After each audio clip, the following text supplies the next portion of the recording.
Hey, welcome to Coffee Creek Church. My name is Clark. I'm the lead pastor here, and I just wanted to welcome you. Really excited to share with you today on this National Back to Church Sunday. We are having a party in person in Coffee Creek, and we would love to extend that to you online as well. And we're just really glad that you're spending some time with us today. And I have some really cool stuff to share with you. I think that could really shape the rest of your year, what's left of 2025 and even the rest of your life going into the future. And we're going to focus in on this idea that, it's kind of nerve-wracking to go to church for the first time. It's nerve-wracking to evaluate yourself where you're at spiritually, and it's very nerve-wracking to think about what it would look like to walk into a group of people that maybe I don't know, maybe I'm uncomfortable with. And so I just kind of want to let you know that those are normal feelings, that's natural, and I want to talk to you a little bit about what that looks like. Now, in this series, we are going to be talking about the idea of what it means to, be together. And so the central theme, basically, if you will, is that life is better together. And I wanted to share kind of my experience one time with something I was not used to and I was a little nervous about, and how that shaped that experience for me. So I looked like this one time. This is a picture of a pretzel because I tried yoga. And I thought it would be easy. I thought, oh, I got this. This is no big deal. Yoga, how hard can that be? It's just kind of, it's not like working out, right? It's not like lifting weights. It's not like going to the gym and being on a treadmill for an hour and a half. It's just stretching. That's what I thought. And so I walked into this classroom that was very foreign to me, that had very foreign rituals, the way that you sit, the way that they talk, the words that they use, the little mat on the floor. Uh, so they had their own language, they had their own expectations. I didn't know the moves, I couldn't do the moves. Everyone else looked like they'd been doing this their whole life and were very fit because of what they were doing. And I was very not fit. And apparently, this was not going to get me there either very quickly. So I felt awkward. I felt out of place. It wasn't the people's fault. They were pretty nice in general, other than this dude clearly doesn't know what he's doing. But, you might feel that way when you go to church. And I want to completely acknowledge those feelings and just kind of address that elephant in the room. You may feel that way. You may feel awkward. You may feel out of place. And, uh, that's normal. Like that's going to be there. But you need to hear the truth. The church is not a club for insiders. Yes, there's some language that sometimes, unfortunately, gets kind of, specialized language. Um, and unfortunately, some individuals have that vision sometimes. But the way that Jesus started the church and the way that we believe the church exists is not for the insiders. In fact, the church is one of the few organizations that is designed specifically for outsiders. And so it is a place that is just for normal people like you and me. And you don't have to know the moves or know all the language to be welcome. You are welcome. Now, saying that, I fully recognize it is a different environment, right? It's not like, so if you went to a restaurant where you felt like everybody was looking at you or something and you were unwelcome, you might not go back to that restaurant, but you would go to another restaurant and you would expect basically the same thing. I will acknowledge that church as an environment is very unique, right? It's a little movie theater-ish like. You have ushers, you have people opening the door, you take your seat, the lights dim. But then it kind of diverges from that experience because where else do you sit through about 30 minutes of music and then, or stand rather, 30 minutes of music and then sit and listen to a guy talk for 30 minutes? Like that's not um, a normal part of our life. College students sometimes have a little better chance at connecting with that because they're like, oh, I do some of that.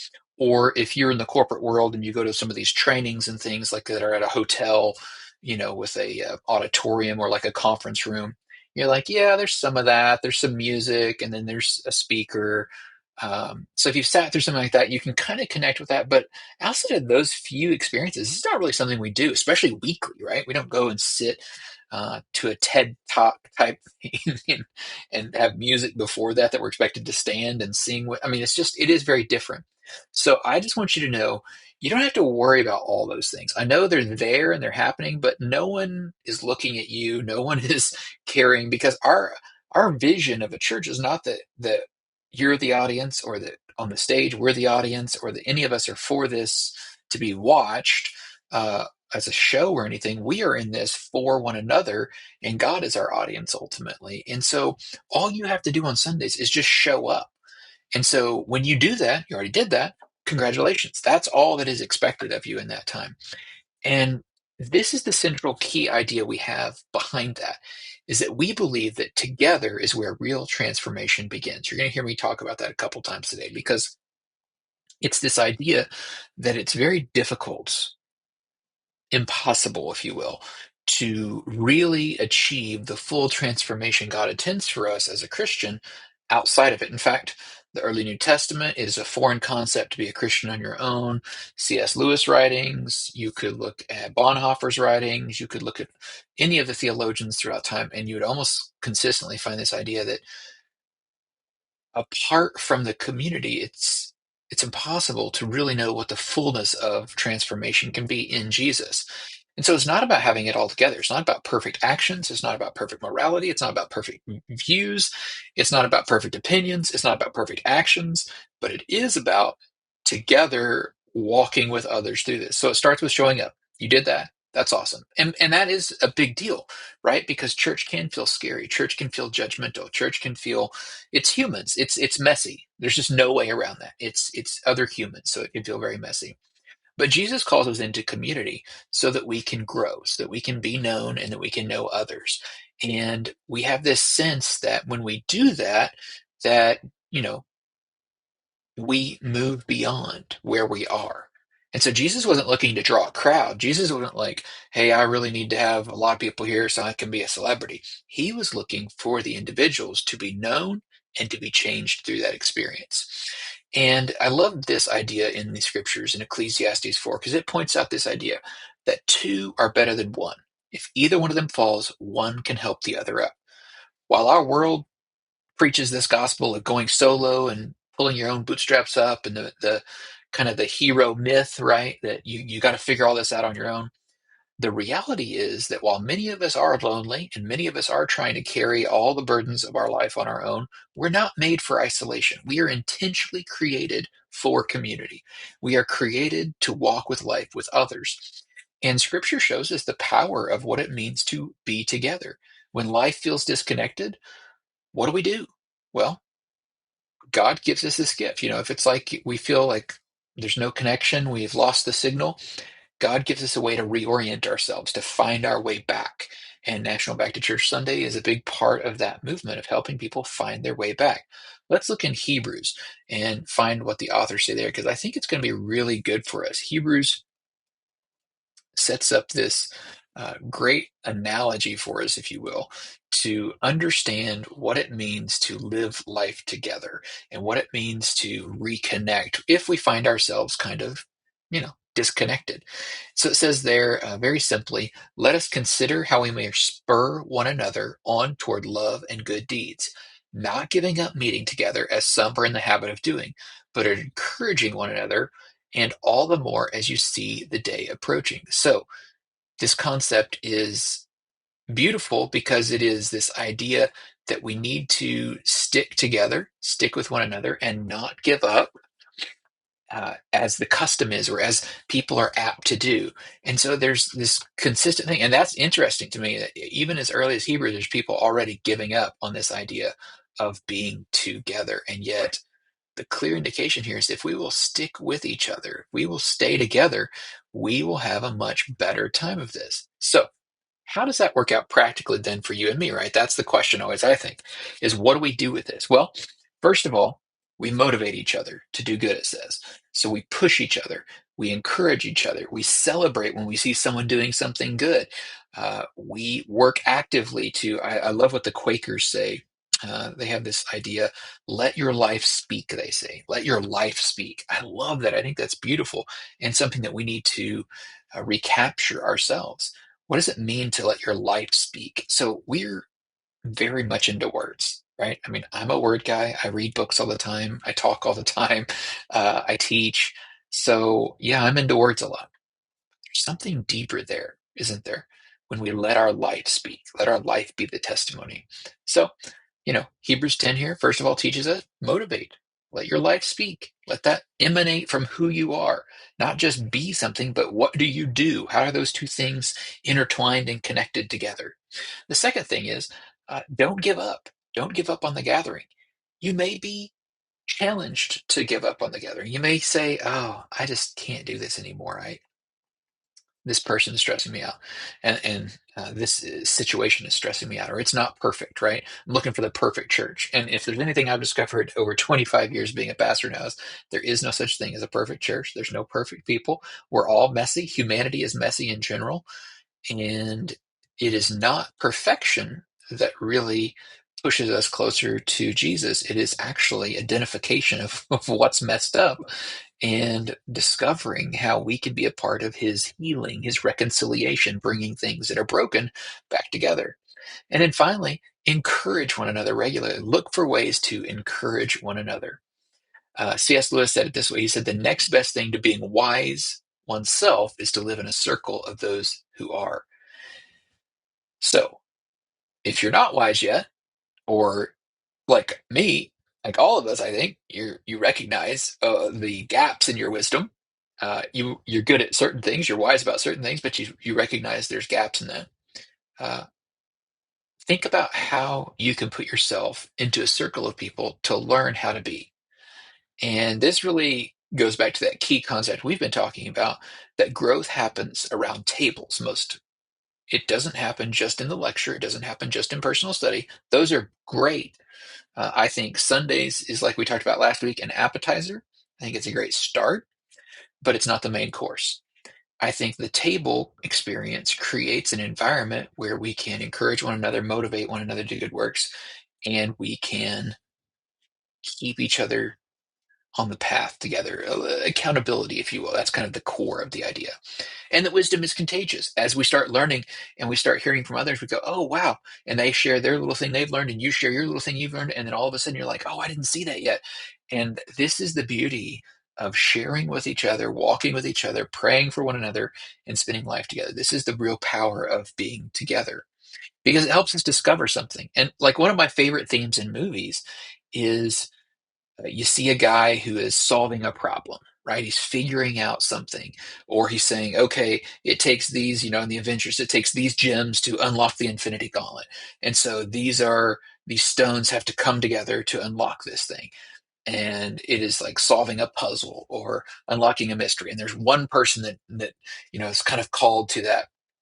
And church helps us create a space to recognize God in the midst of our busy world. And figuring that out is kind of a group project. It's like an escape room we're all working on together.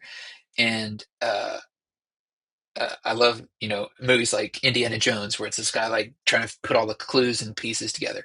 I think that's what the music and the prayer and the teaching do on Sunday morning. And just like we said, the kind of the oddness of the whole experience, I think all of that is working in like this grand dance or this grand orchestral tradition, right? It's working as this symphony together to unlock, if you will, a space for us to connect with God that we wouldn't do, because those elements don't come together on Monday morning very often. Sure, you might listen to a song, you might be inspired by your walk, you might see a sunrise. I love sunrises, I love sunsets.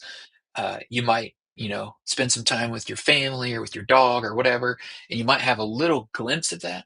But I think what we're trying to do in an hour on Sunday is bring together so much of these things that we know the ancient church has been doing forever, of connecting these ideas together so that we can experience God.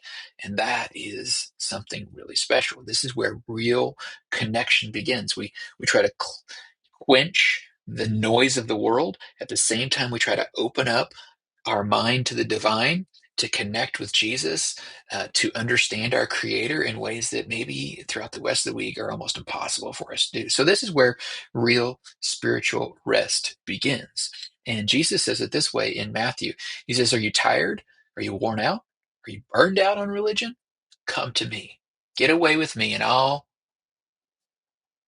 you'll recover your life if you get away with me.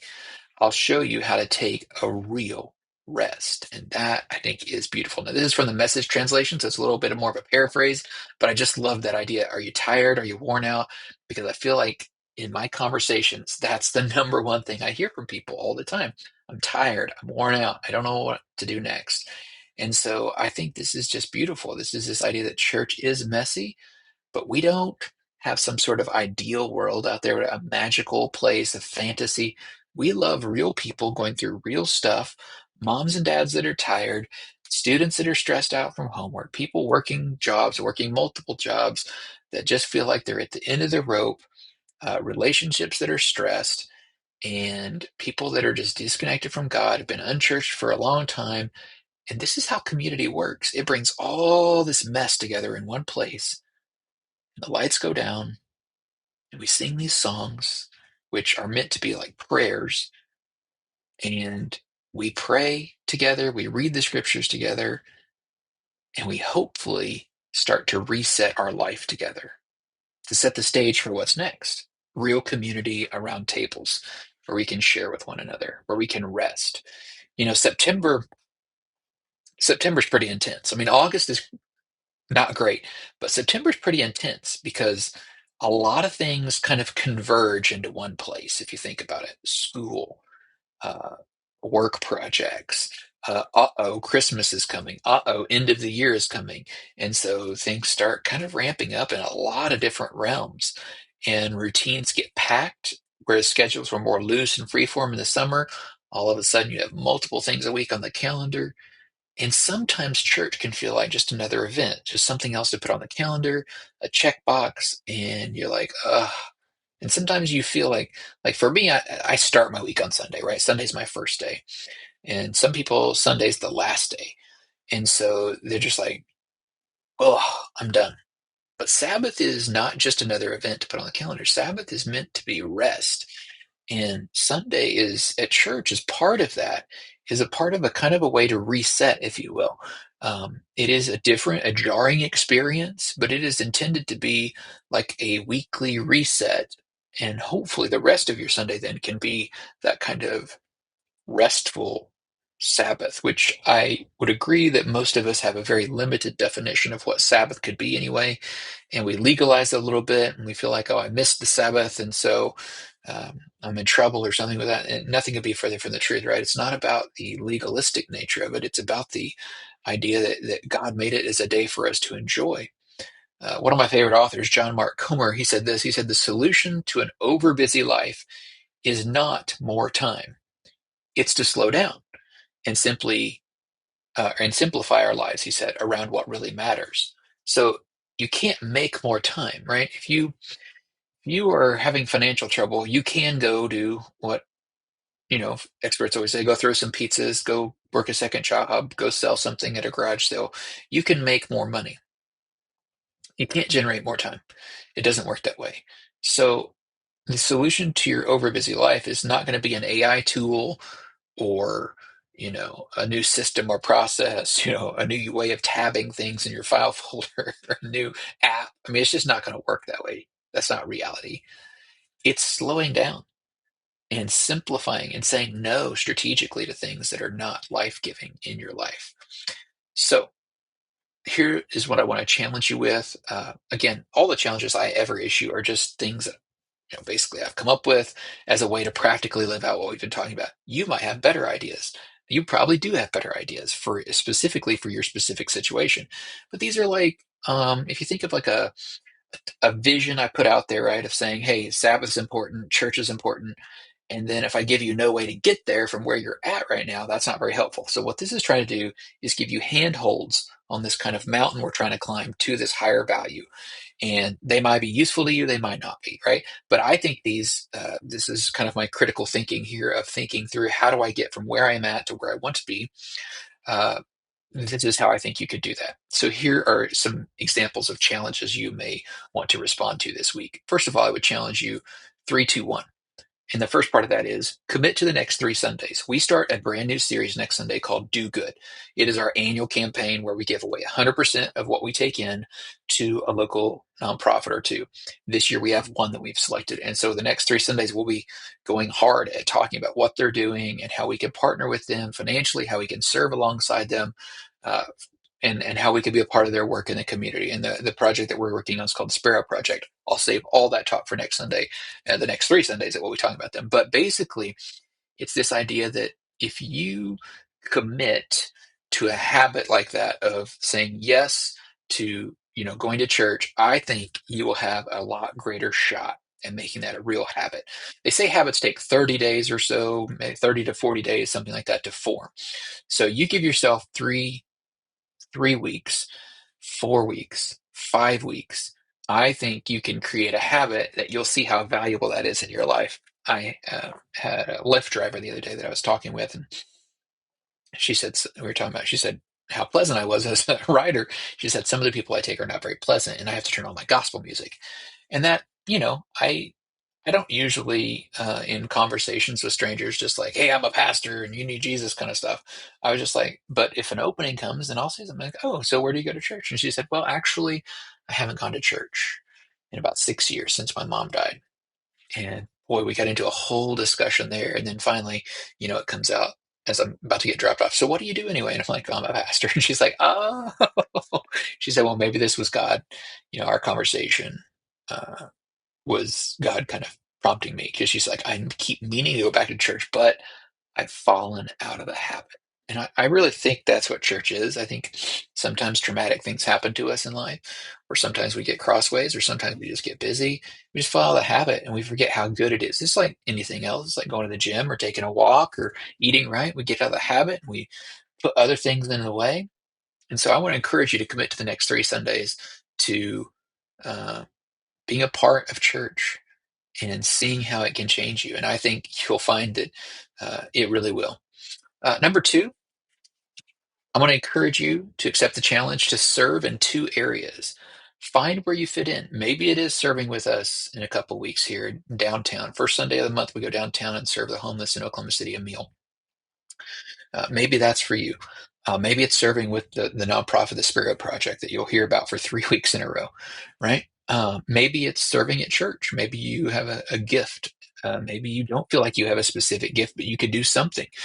We have all kinds of things from very highly skilled technical jobs, video and audio kind of things, highly skilled singing, playing instruments, um, to jobs that are you have to be skilled in, like working with kids or students, or you know pretty pretty unskilled jobs is opening a door, being nice to people. I mean, that's not high skill, but it takes courage to do that sometimes. So I mean, whatever that looks like for you, maybe it's at church, maybe it's not at church, but find a couple areas and try it out and just give yourself a shot, because I think that opens up a huge opportunity for community.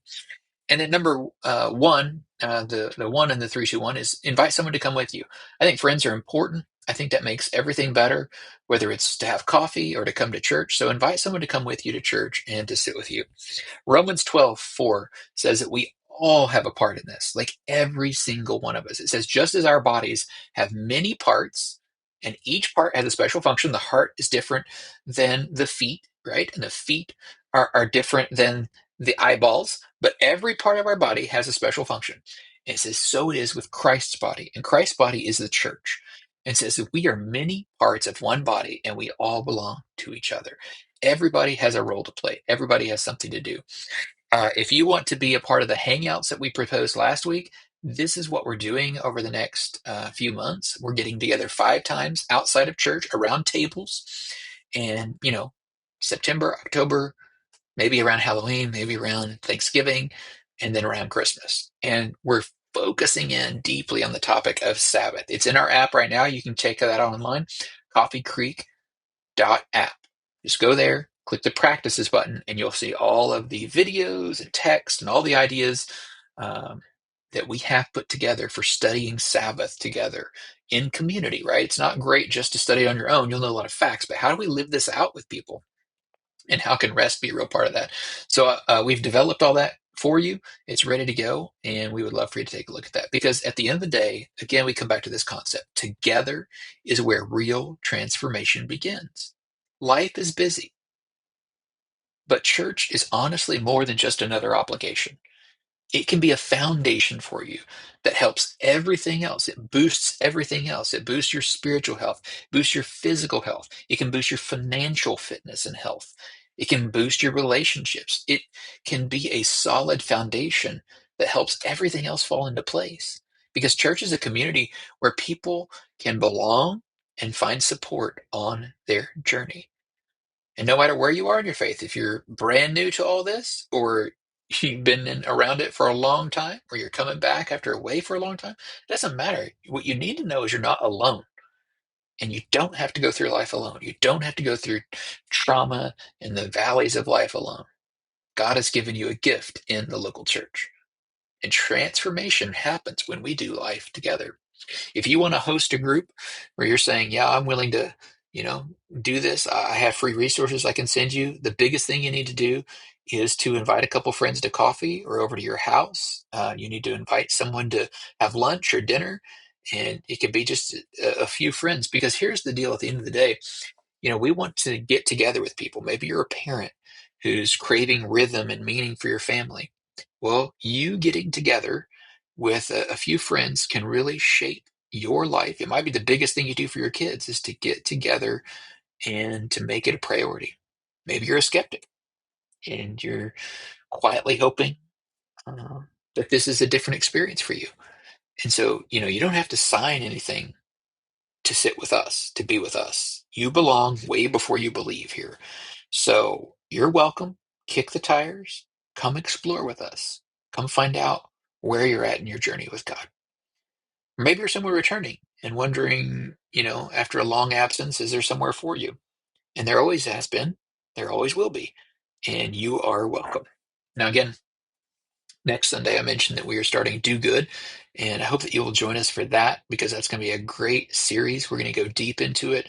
I kind of introduce it next week, and then on the 5th of October, we have several guests that will be with us sharing, and then we have in a panel type format, and then on the final Sunday, October 12th, I'll be doing a one-on-one interview talking about the work and how we can be a part of it. And we use these three kind of phases of it. So we talk about serving, giving, and loving our neighbors together. And so we'll talk about how that flows to that concept each week. So next week, we'll talk about serving, how you can plug in. Then we'll talk about giving, how you can use generosity to impact people in our community. And then finally, we'll talk about what it means to love our neighbors ourselves. So that'll be the final week. Hope that you can join us for that great series. We'll see you then.